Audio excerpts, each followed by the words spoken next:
Hello, everyone, and welcome to the Rotary Club of Fort Worth. It's Friday, and you're in the right place. We're so glad to see each and every one of you today, and we're especially glad to see fellow Rotarian Sharon Wilson with us today, and also Amy Bearden. Amy Bearden, many of you know, but some of the newer members may not know, Amy is our prior executive director. So welcome back home, Amy. Welcome to both of you. We're going to start off real quickly with a sponsor message with Patterson Law Group. Thanks to Tennessee Walker and Ty Stimson and the fine attorneys at Patterson Law. Patterson Law Group has one goal in mind: access to justice for those who are hurting. By doing things the right way, they have become the largest personal injury law firm in Tarrant County. They are ready, willing, and able to help you or your loved one through the unimaginable. The lawyers at Patterson Law Group are your community lawyers. Thank you again. And now, yes, Patterson Law Group. If I could please have Wendy Shaw, CEO of Longhorn Council Boy Scouts of America, to lead us in the invocation. And the national anthem is being played by past President Doug Briley, CEO of Warren Douglas. Great, thank you. Good afternoon, everyone. Many of you who are familiar with Scouting will know that a Scout is reverent is the 12th point of the Scout Law, and so it's certainly very appropriate for me to offer up the invocation. One of the most iconic prayers in Scouting is known as the Philmont Grace. Philmont is one of the national high adventure bases located in New Mexico, and 25,000 Scouts spend their summers with adventures there at Philmont. So I would ask anybody in the room who is familiar with the Philmont Grace to please join me, and I would ask everyone else to please prepare yourself in the manner which your faith dictates. So for food, for raiment, for life, for opportunity, for friendship and fellowship, we thank thee, O Lord. Amen.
And now, if I could please be joined by Dr. Mark Shelton to help us welcome and recognize today's visiting guests and Rotarians.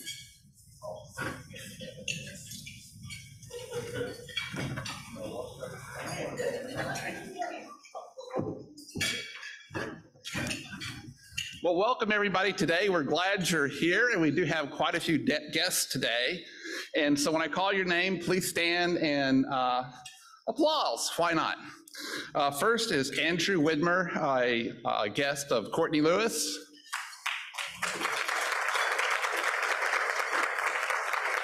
Next is Dresden Edelman, guest of Rebecca Montgomery. Jordan Simpson, guest of Ty Stimson. Julia Light, guest of Deborah Jung. Okay, back in the back there.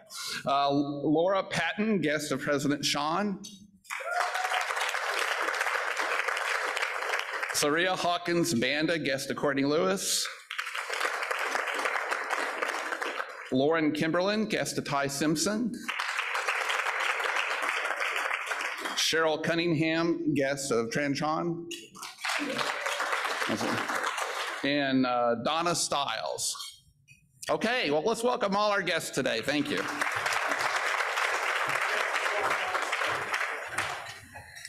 That's a lot of fun when our guests start bringing their own cheering sections. So, truth is defined as the quality of being true, genuine, actual, or factual.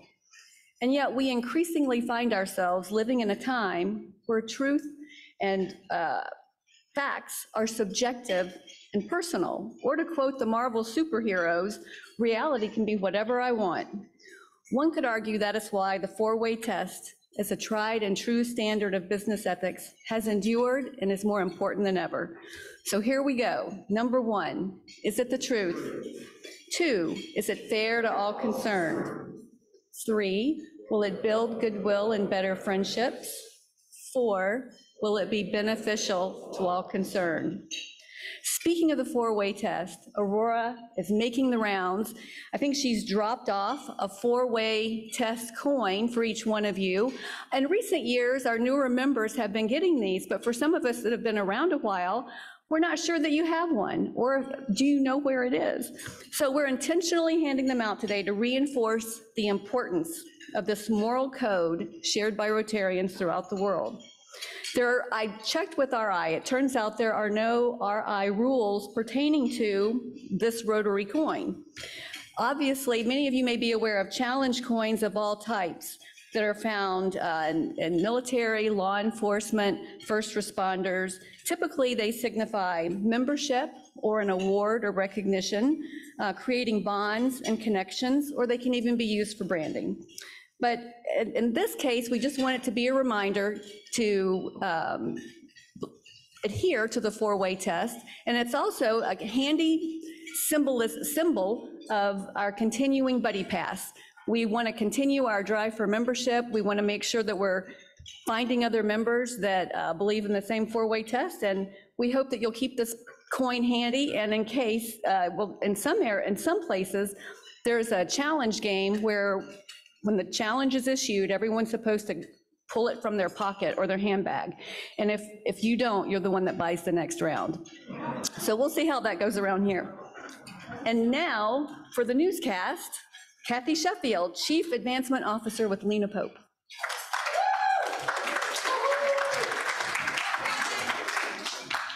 Thank you, guys. I had a "I feel about as welcome as" joke, but I'm gonna remember the four-way test. So I'm going to start with Amtrak announced earlier this week it is suspending services due to freight rail strikes expected.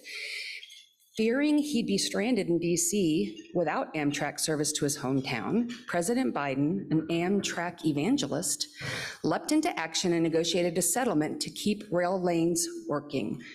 Speaking of railroads, it appears some of our southern governors have finally embraced public transportation. Told you.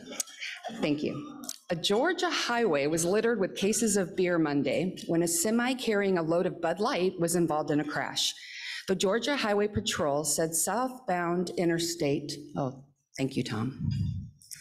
Southbound interstate I-75 was closed for cleanup Monday morning when the overturned tractor trailer lost its load of Bud Light in an early morning crash.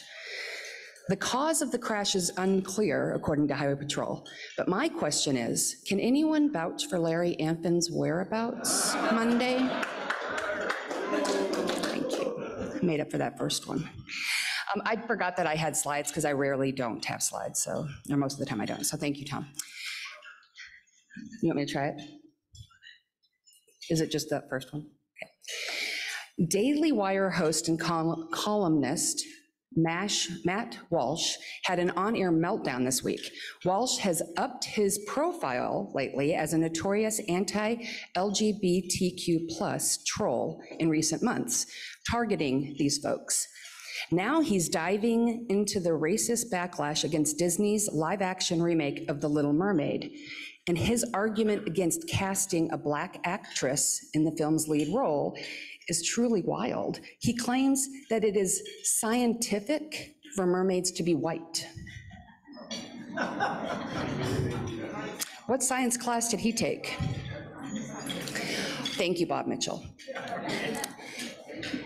Tennis fans around the world are hitting their breaking point at the recent retirement of Roger Federer and Serena Williams. Fans around the world are saying it's the end of an era, calling Williams and Federer GOATs, the greatest of all time. Even the most hated man in tennis, John McEnroe, recently admitted Serena is one of the greatest. All you need to say about Serena is that she's in that pantheon of GOATs. She's up there with Billie Jean King, Muhammad Ali, Michael Jordan, Tom Brady. That's where Serena is. Some are calling McEnroe's remarks backhanded compliments. Thank you.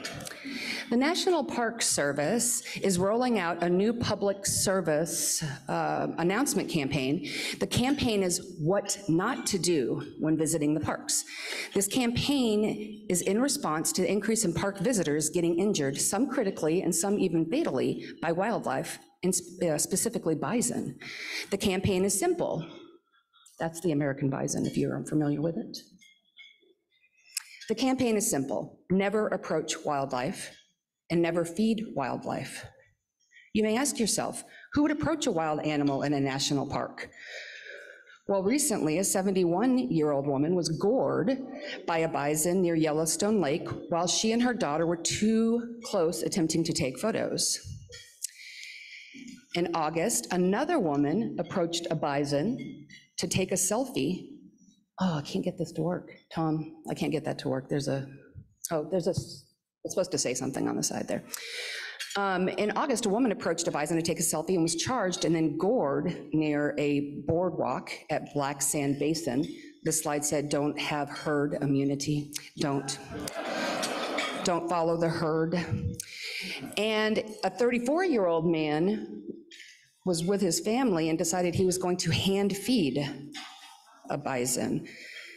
I don't remember my punchline for that. Oh, there it is. I can't remember what it says, but you guys can read it.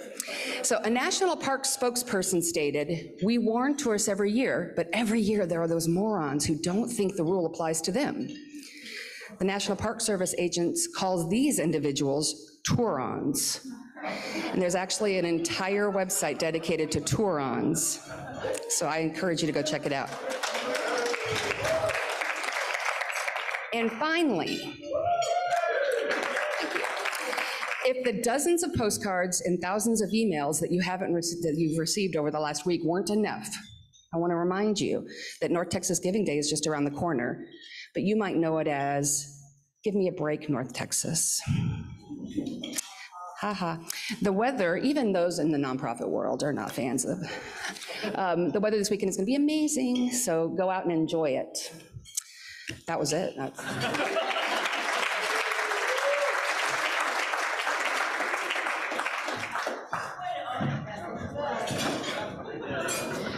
We have several announcements. First up, if I could have Abby Dudek, Public Education and Info Coordinator with Tarrant County 911, who's going to talk to us about peripheral arterial disease.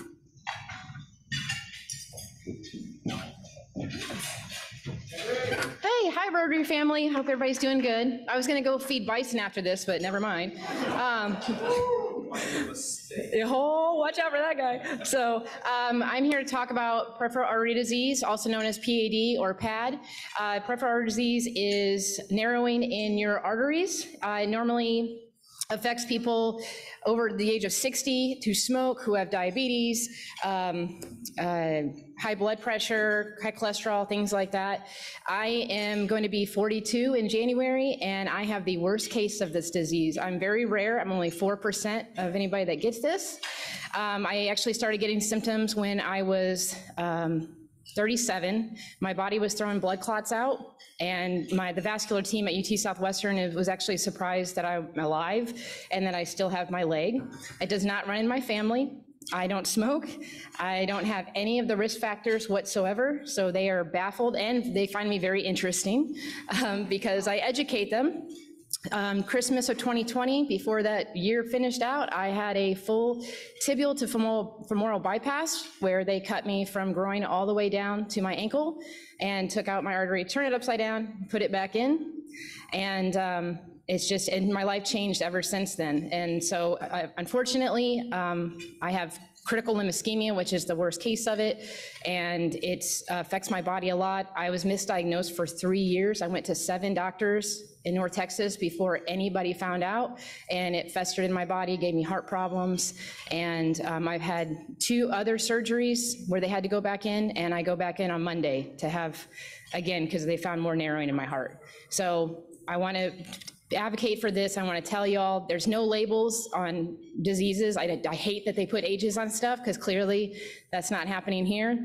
And I think, did we show the one picture yet? The last one? Yeah. Oh, you did? I don't. My peripherals are off, pun intended. So that was actually like 20 minutes after they rolled me out of ICU. So I was, it was very hard for me to sit still, big surprise. And it was bad. But keep your body moving. Ask your doctor about getting a brachial index test that can check your pulses and everything like that. It's a silent killer. There's not enough awareness. So if you could help me spread awareness so we can save a life and a limb. Thank you. Thank you, Abby. It is peripheral arterial disease month. So this is the opportune time for the message. It's about a 7% prevalence in the United States. Many folks have no symptoms. And if you need an ankle brachial index, I can set you up with that. Next, if I could please have Jared Sloan, CEO of Accelerate Fort Worth, who's going to introduce Natalie Moore with the Fort Worth Fire Department. Thank you very much, President Sean. Well, I'm very honored, if you know me and my background a little bit, you'd know I'm very honored here to introduce our very special guest today, firefighter Natalie Moore. Firefighter Moore recently graduated from the Fort Worth Fire Academy with Class 91, and past Presidents Larry Infant and Rachel Marker were on hand with me to present Natalie with the Honor Graduate Award. So what is this? The award is bestowed upon the firefighter recruit who best demonstrates strong will and work ethic that embodies the spirit of the Fort Worth Fire Department. The recruit has demonstrated the skills, academic and physical, necessary to go above and beyond average. This person has the can-do attitude and rallies classmates for any task or job that needs completing. You don't have to tell this person to start working, you have to tell them to stop working. I think we need more folks like that. It can be said that Natalie best represents recruit Class 91 in the Fort Worth Fire Department. And folks, I recall my own experience riding out on that first call, and I'm reminded how peaceful life is for all of us because of our first responders, who, like Natalie, have quietly put themselves between us and danger. We have a little prayer I'd like to share with you, and keep these words in your hearts and minds, and remember to thank those who run in and not out of harm's way. When I am called to duty, God, wherever flames may rage, give me strength to save a life, whatever be its age. Help me to embrace a little child before it's too late, or save an older person from the horror of that fate. Enable me to be alert to hear the weakest shout, and quickly and efficiently to put the fire out. I want to fulfill my calling and to give the best in me, to guard my neighbor and protect his property. And if according to your will, I have to lose my life, bless with your protecting hand my loving family from strife. It's our honor as a downtown Fort Worth Rotary Club to support our firefighters by recognizing the honor graduate with this plaque, which is in here, I think. With this guy, which we can take out at some point, by hosting lunch as we're doing today. And of course, we're fortunate to have servant leaders like Firefighter Moore as members of our club. So please join me, Natalie, please join me, folks, in congratulating our firefighter honor graduate, Natalie Moore.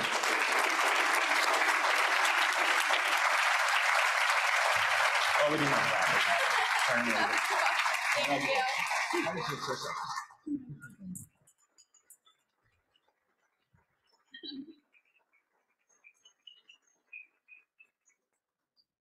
Thank you so much for giving me this award. It is such an honor to be here today, and I've very much enjoyed myself in the company I have. So thank you all again. Thank you, Natalie. You know, we had a mass casualty incident, an MCI drill, just 2 days ago on our medical campus, and some folks from JPS were there, but we also had quite a few folks, some recruits from the Fort Worth Fire Department, and a whole slew of other first responders. They're everywhere, and they're hugely appreciated. You know, I know I've heard about the heavy packs these folks have to carry, and I look at that beautiful young gal, how does she do it? And I was just even looking at the physical assessment test that you have to pass just to get to step one as an applicant.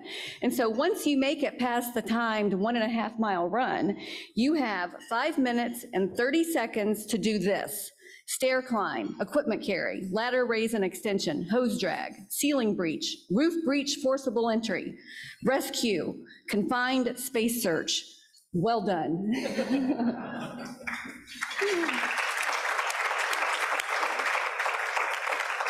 Now we have some second readings. If I could please have Secretary Kathy Sheffield. I was thinking I might do my newscast over, see if you guys will laugh harder this time. Okay, we have 6 second readings today. The following proposed new members were submitted during the September 9th, 2022 program. If no objections are received through the voting process, the proposed member will be accepted into our club. The proposed members are: 1, Jeremy Benazzi, Controller, he's with Delta Oil and Gas. His classification is mineral oil industry refining, and his proposer is past President Courtney Lewis. I move his election subject to attending a new member Rotary information session. Second. All in favor? Aye. Any opposed? The ayes have it, and we hereby elect Mr. Benazzi. Welcome. Okay.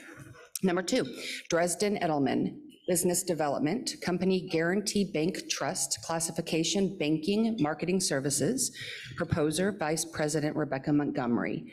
I move her election, subject to attending a new member Rotary information session. I have a... All right, all in favor? Aye. Any opposed?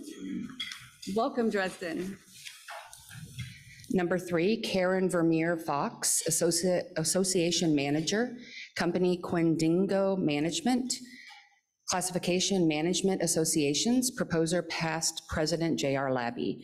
I move her election subject to attending a new member Rotary information session. All in favor? Aye. Any opposed? Well, we welcome Karen Fox into membership. Number 4, Laura Patton, Principal Gift Officers. The company is Texas Health Resources Foundation, classification not-for-profit. Proposer, President Sean Snell.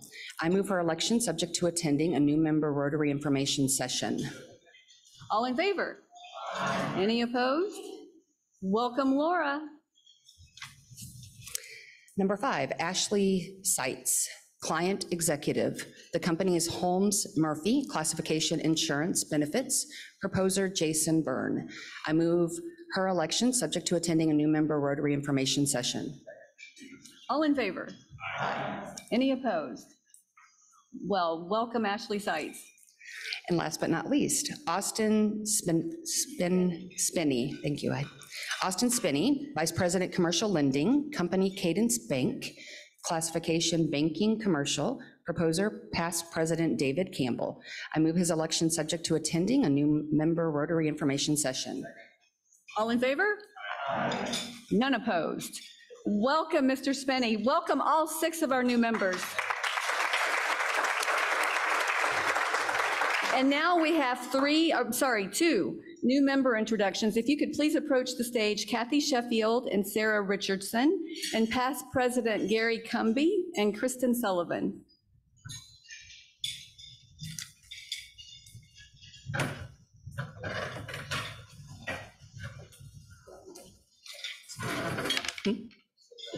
I know.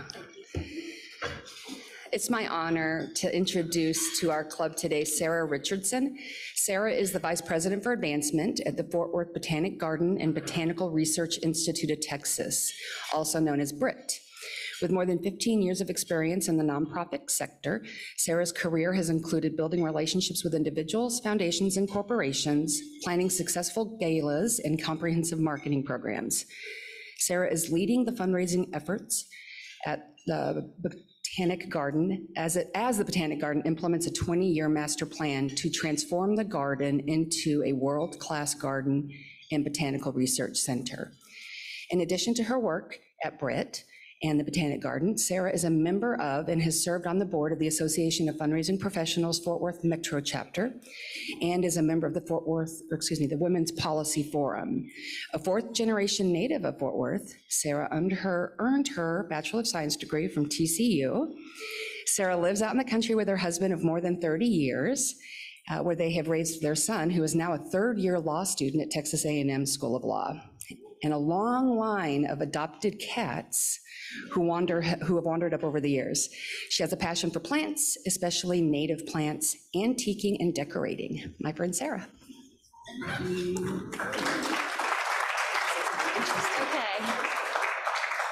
All right, my interesting fact is that my father-in-law grew up and I grew up in the same house.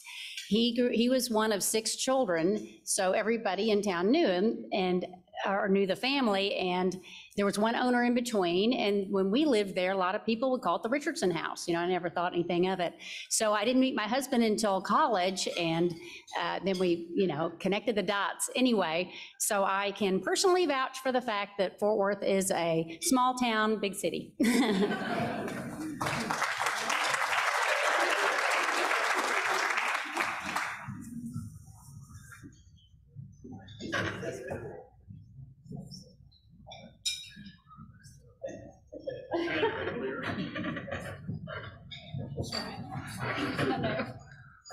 I'm going to let you read all of the interesting facts about Kristen Sullivan in our rotograph, but I'll tell you a little bit about what I know about her, and you're going to be delighted to have her in your club. I've known Kristen since really the mid-90s. I'm talking about the 1990s, it's not an age reference. Kristen was the City Hall reporter for the Fort Worth Star-Telegram, and she had a career there of almost 20 years. She progressed through a number of editorial and supervisory roles, wound up heading up the Arlington branch of the paper at that time, and then made a transition out of the newspaper business and into serving as the communications officer for the University of Texas at Arlington. And she was there for 7 or 8 years. Following that, she's had several other wonderful experiences with agencies and organizations that serve our community that you would all know and think a lot of. One of them in particular is she was the founding executive director of Read Fort Worth, our city reading initiative. So she's been involved with a lot of organizations, both in leadership and communications roles. She's recently gone back into the private sector with a firm that, a local firm that does national work with airport construction projects and so forth. I'll let her explain that more to you if she chooses. But I think you will really enjoy, if you don't already know Kristen, you will enjoy getting to know her and working with her, because I'm sure she will be a service above self type Rotarian. She gets in and gets involved in projects that serve the community. And so please help me welcome Kristen Sullivan.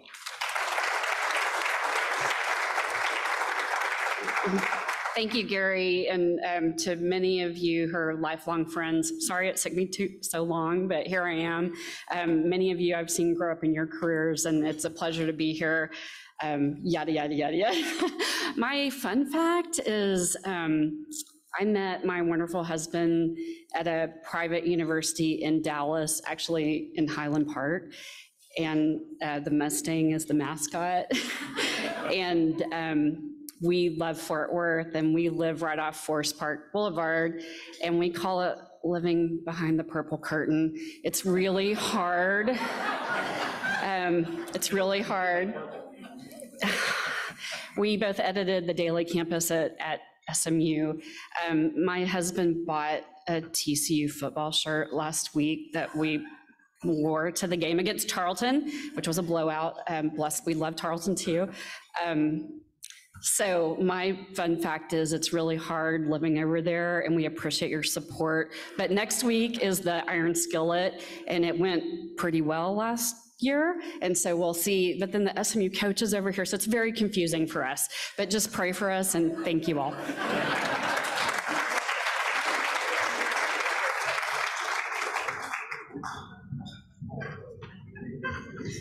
Well, so there is swelling awareness around the country of so-called rogue district attorneys, perhaps best exemplified by Chesa Boudin, recalled in San Francisco recently. In cities across the US, DAs and prosecutors have seemingly refused to prosecute entire categories of crime, failed to protect the victims of crime, and ignored rising crime rates caused by their policies. What's driving this? Some see this as much needed reform. Others see it as lawlessness. It's for each one of us to decide for ourselves. We've been very fortunate to have Sharon with us at the helm for the last 8 years. She's going to give us a behind-the-scenes look at what's happening at the Tarrant County Criminal DA's office, but here to really do the introduction is Ty Stimson.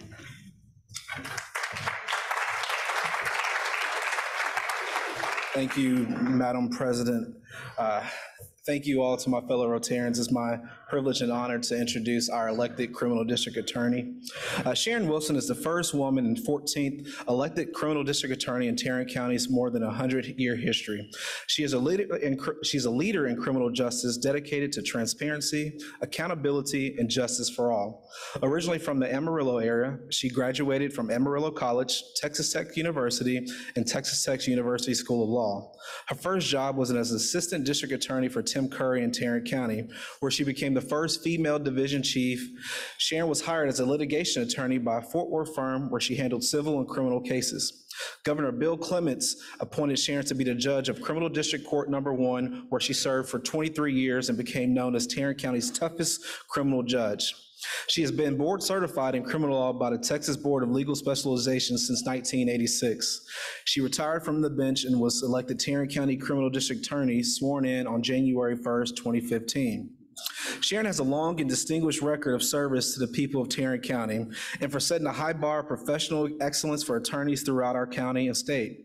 She is responsible for making the justice system in Tarrant County a more equitable place, a more diverse place, and a more just place.